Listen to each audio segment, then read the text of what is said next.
Hello.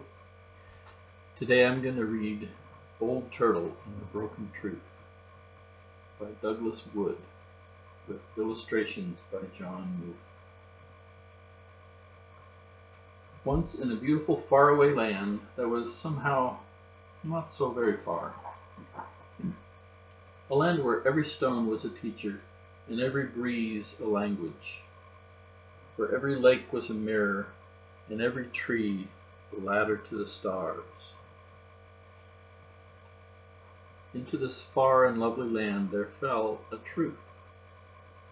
It streaked down from the stars, trailing a tail as long as the sky. But as it fell, it broke.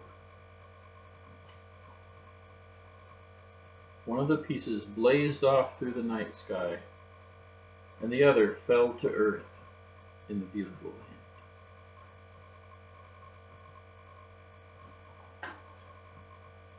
In the morning, Crow found the fallen piece. It seemed to be sort of a stone, shiny and pleasing to the eye. He picked it up. "This is a lovely truth," said Crow. "I will keep it." And he carried it away. But after he had held it for a while and examined it closely, Crow said, "This truth does not feel quite right. Part of it is missing. I will look for a whole one." He flew off and dropped it to the ground. Other creatures who liked shiny things soon noticed the truth as well. Fox, coyote, raccoon, each picked it up and carried it a while. But they, too, found it had rough edges and was difficult to carry, and its sparkle soon lost its appeal. "We do not need this broken truth," they said. "We will find a whole one." Butterfly and Bear also discovered the truth, drawn by its sweetness, but each found that it left a bitter taste after all. There is something missing in this truth, and they left it alone. After a while, none of the creatures even noticed the broken truth anymore, and it lay on the ground forgotten. Then a human being found it. He was walking slowly, listening to the breezes, gazing at the beauties above and below and all around him, when he found the broken truth. On it was writing, and it said, "You are loved." The man held it carefully, thinking it was the loveliest thing he'd ever seen. He tucked the broken truth into a safe place and kept it. Sometimes he would take it out and admire it, and the truth sparkled just for him and whispered its message to him alone, and the man thought he had never felt so proud and so happy. The man took the wonderful truth to his people, those who lived with him, who spoke as he spoke and dressed as he dressed, and whose faces looked like his. And together they cherished their newfound truth and believed in it. They hugged it to themselves, and it became their most important possession.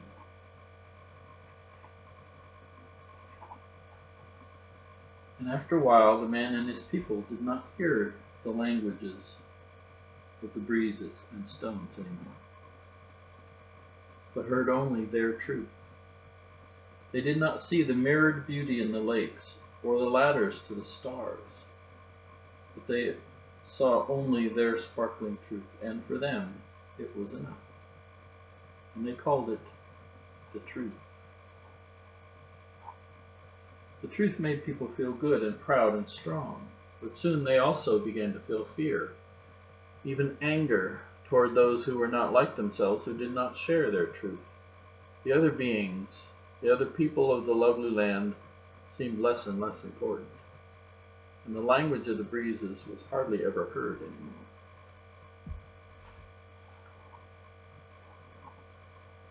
Time passed, and other people said, "We must have the great truth for ourselves, for with it comes happiness and power." Many battles were fought, and the broken truth was won and lost over and over again. But such was its power and beauty that no one ever doubted it, and when they were without it, they felt great emptiness where the truth had been.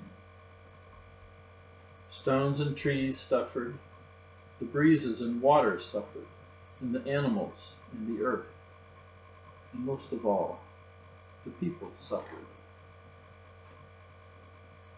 Finally, the animals went to Old Turtle, and ancient and wise as the mountains and seas themselves. Crow and fox went, coyote went, raccoon, butterfly, bear, and many others all went to see Old Turtle. The truth these people quarrel over, they said. We have all held it ourselves. It is broken and does not work. Please tell the people. I'm sorry, answered Old Turtle, but the people will not listen. They are not ready. And the suffering continued. Until one day, a little girl came to find Old Turtle. She had traveled far and crossed the mountains of imagining, the river of wondering why, and had found her way through the forest of finding out. And when she had grown tired, she had ridden on the backs of animals or the wings of birds, and they had helped her find her way. Finally, they came to a great hill in the very center of the world. From there, the little girl thought she had never seen so far or seen so much beauty. But when she saw Old Turtle, she could hardly speak. She simply looked with eyes full of wonder. "Why have you come so far to find me, little one?" asked the Old Turtle, her voice rumbling like faraway thunder, but soft as the breeze through a caterpillar's whiskers. I wanted to ask a question," answered the little girl. "Where I live, the earth is sore and people are suffering. Battles are fought over and over again. People say it has always been this way and will never change. Can it change, Old Turtle? Can we make it change?" Old Turtle spoke. "The world you describe is not the world that has always been, little one." Then Old Turtle told of how the people had found the broken truth and the suffering it had caused. "It's because it is so close to a great whole truth that it has such beauty and that the people love it so. It is the lost portion of that broken truth that the people need if the world is to be made whole again." "But where is the missing piece?" asked the little girl. "Can we put the truth back together again?"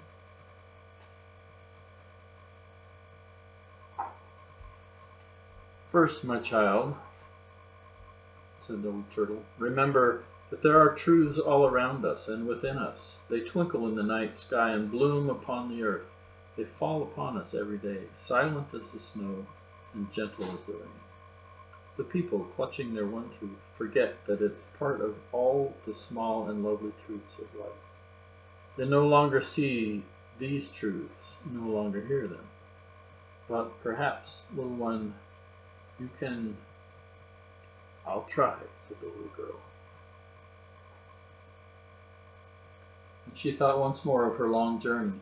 She looked upon all the beauty that surrounded her, from the far hills to the flowers beneath her feet.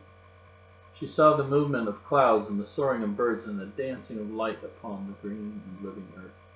She heard the whisper of a breeze. And gradually a feeling came over her, as though all the world were made of truths, as if the world had been made just for her and she had been made for it.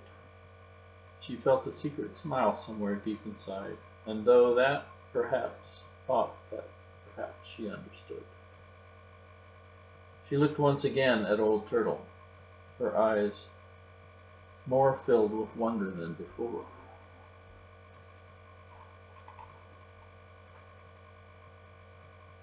Old Turtle spoke again. "Remember this also, little one," she said. "The broken truth and life itself will be mended only when one person meets another. Someone from a different place or with a different face or different ways, and sees and hears herself. Only then will people know that every person, every being is important, and that the world was made for each of us."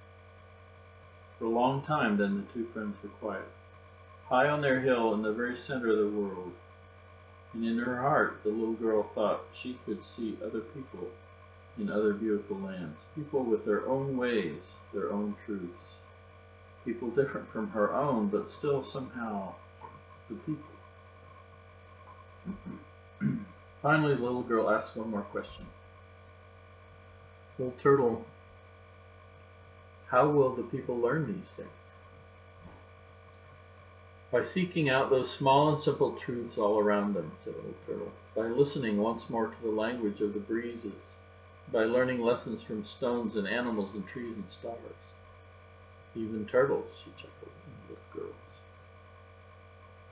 Now, little one, it's time for you to go, to return to your people and tell them what you have seen and learned, and to help them mend their broken truth. Take this with you, said Old Turtle, as she placed something in the little girl's hand. I have saved it for a very long time, for someone just like you. The little girl looked at what Old Turtle had given her. It was kind of a stone, a mysterious, beautiful stone. It was lovely to touch, and it made her feel good to hold it. She squeezed it tightly, then tucked it away for her journey. Thank you, Old Turtle, she said, and hugged her friend's great leathery neck. Then she started home.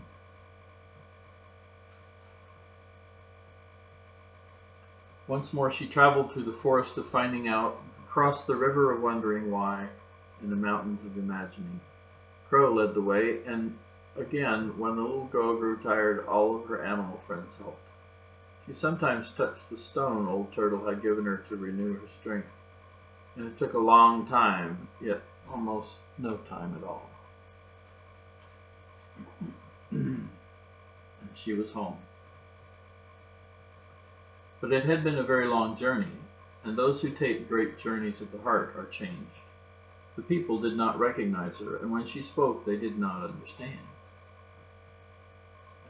She told them of her journey, but the people could not follow her words. She spoke of a world made of small and gentle truths, of all the peoples being one people, but they could not catch her meaning. She explained about the broken truth and the need to make it whole, but the people did not believe her and could not understand. Finally, Crow, seeing all that had happened, flew to the high place above the village where the great truth was kept, in a place where all could see it. He cawed and cawed in his loudest voice, and suddenly the little girl knew what to do. She climbed to the high place herself. She took Old Turtle's stone from her pocket and carefully added the missing piece to the old broken one. The fit was perfect. The old one said, "You are loved," and the piece she put on there says, "And so are they." And they fit perfectly. The people looked and looked and looked. Some frowned, some smiled, some even laughed, and some cried. And they began to understand. Time passed, and upon the beautiful land, the trees climbed like ladders to the stars, the water shone like mirrors, and the people saw their beauty. A breeze stirred, and they heard its music. Tiny truths fell by night and day, gentle as the rain and snow, and the people found them and kept them in their hearts. And slowly, as the people met other people, different from themselves, they began to see themselves. And far away on a hill, at the very center of the world,